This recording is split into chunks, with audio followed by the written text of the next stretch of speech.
सद्गुरु ओशो ने अपनी प्रवचन श्रृंखला संभोग से समाधि की ओर में तीसरे प्रवचन का नाम दिया था संभोग समय शून्यता की झलक।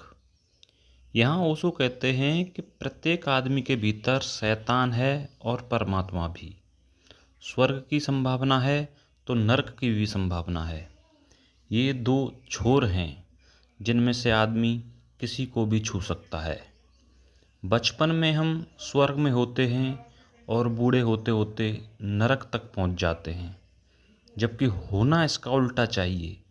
जीवन की यात्रा उपलब्धि की यात्रा होनी चाहिए कि हम दुख से आनंद तक पहुँचें और यह आनंद दिन रोज बढ़ता जाना चाहिए। और यह तभी संभव है जब व्यक्ति के अंदर ऊर्जा हो और ऊर्जा का संवर्धन हो। तभी मनुष्य सत्य को जान सकता है और उस रास्ते पर जा सकता है जो स्वर्ग की ओर ले जाता है। लेकिन जीवन के साथ हम दिन रोज शक्ति को खोते चले जाते हैं सेक्स के द्वार से। हालांकि शक्ति को कोई खोना नहीं चाहता, लेकिन सेक्स में व्यक्ति को किसी आनंद की झलक मिलती है जिसके लिए वह शक्ति को भी खोने के लिए तैयार हो जाता है। प्रकृति ने एक ही द्वार दिया है मनुष्य को, जो सेक्स का द्वार है, और अब तक की शिक्षाओं ने नया द्वार तो नहीं खोला, उसे भी बंद कर दिया। और शक्ति व्यक्ति के अंदर ही घूमने लगती है और उसे पागल कर देती है, और फिर यह मनुष्य अप्राकृतिक मार्गों से भी इस शक्ति को बहाने लगता है। यह मनुष्य जाति के बड़े से बड़े दुर्भाग्यों में से एक है। इसलिए मैं तो उन सभी शिक्षाओं के विरोध में खड़ा हूँ जो सेक्स का दमन सिखाती हैं। मनुष्य की चेतना तक पहुँचने के दो मार्ग हैं, काम और ध्यान। काम का मार्ग प्रकृति ने सभी को दिया, मनुष्यों, पशुओं, पक्षियों, सभी को। और जब तक मनुष्य काम के स्तर पर ही अटका रहता है वह पशुओं के ही समान है, क्योंकि वे भी यहीं अटके हुए हैं। लेकिन पशु पक्षियों को तो माफ़ किया जा सकता है, क्योंकि उनके पास कोई दूसरा मार्ग खोजने के लिए विचार की शक्ति नहीं है। लेकिन मनुष्य को माफ़ नहीं किया जा सकता अगर वह भी काम पर ही अटक जाता है। मेरी नज़र में मनुष्यता उस दिन प्रारंभ होती है जिस दिन से मनुष्य सेक्स के अतिरिक्त एक नया द्वार खोलने में समर्थ हो जाता है। हमने मनुष्यों के कपड़े पहन रखे हैं, मनुष्यों की भाषा बोलते हैं, लेकिन मन के गहरे तल पर हम पशुओं से ज़्यादा नहीं होते। अभी दंगा फसाद हो जाए तो हमारे भीतर का पशु तुरंत सामने आ जाता है।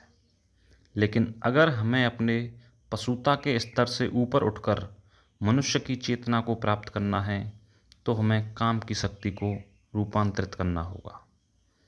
लेकिन हमें दमन आसान लगा, लेकिन दबाने से कोई चीज़ नष्ट नहीं होती और बलशाली हो जाती है।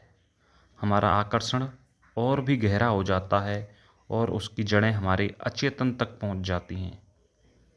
मनुष्य 24 घंटे कामुक दिखलाई पड़ रहा है।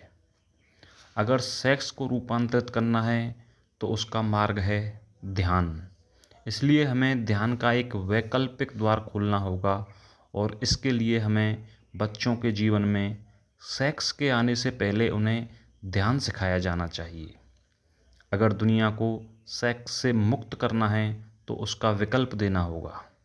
एक एक बच्चे को ध्यान की अनिवार्य शिक्षा और दीक्षा मिलनी चाहिए, और बच्चे ध्यान को जल्दी उपलब्ध हो सकते हैं क्योंकि उनकी ऊर्जा के लिए अभी कोई भी द्वार नहीं खुला है जहाँ से ऊर्जा बह सके।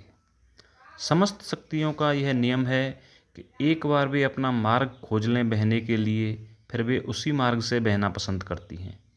गंगा या यमुना रोज नए रास्ते नहीं खोजती है। जैसे एक नया पौधा होता है, उसकी शाखाएं कहीं भी किसी भी दिशा में झुकाई जा सकती हैं, वह उसी दिशा को स्वीकार कर लेता है। लेकिन हमारे यहाँ तो केवल बूढ़े लोग ही ध्यान में उत्सुक होते हैं, और तब तक उनका चित्त इतना जटिल हो चुका होता है कि उन्हें ध्यान को उपलब्ध होने में बड़ी ही मुश्किल होती है। अगर बच्चों को आनंद का, शांति का, टाइमलेसनेस व ईगोलेसनेस जैसे अनुभव सेक्स के अनुभव से पहले उपलब्ध हो जाएंगे तो वही अनुभव उनकी ऊर्जा को गलत मार्गों पर जाने से रोकेंगे। लेकिन हम बच्चों को ध्यान तो नहीं सिखाते, काम का विरोध सिखाते हैं और थोड़े ही दिनों में बच्चों को पता चल जाता है कि माँ बाप जिस बात से हमें रोकने की कोशिश कर रहे हैं खुद दिन रात उसी में डूबे हुए हैं और माँ बाप के प्रति सारी श्रद्धा जाती रहती है।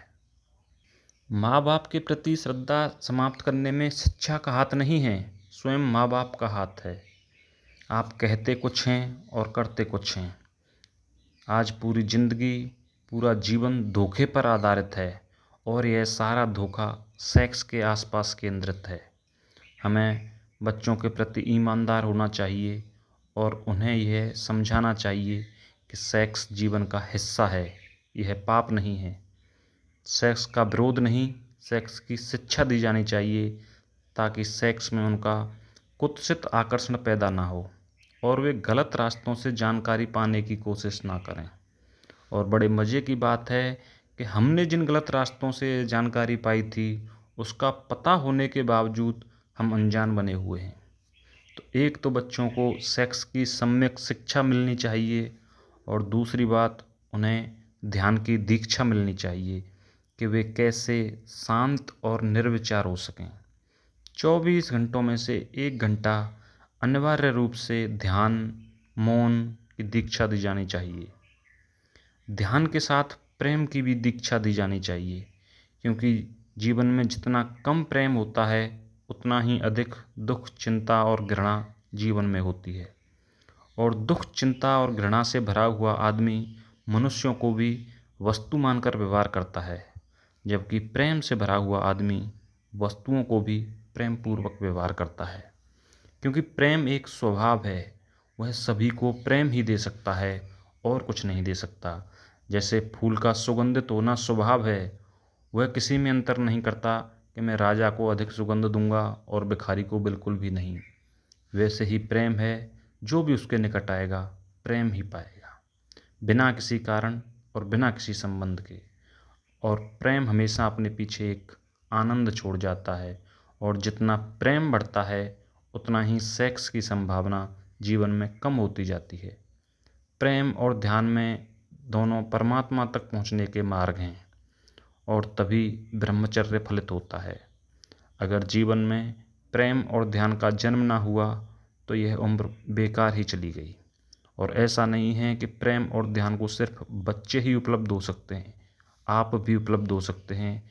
अंधकार चाहे कितना ही पुराना क्यों ना हो, दिए के जलने पर खत्म हो ही जाता है।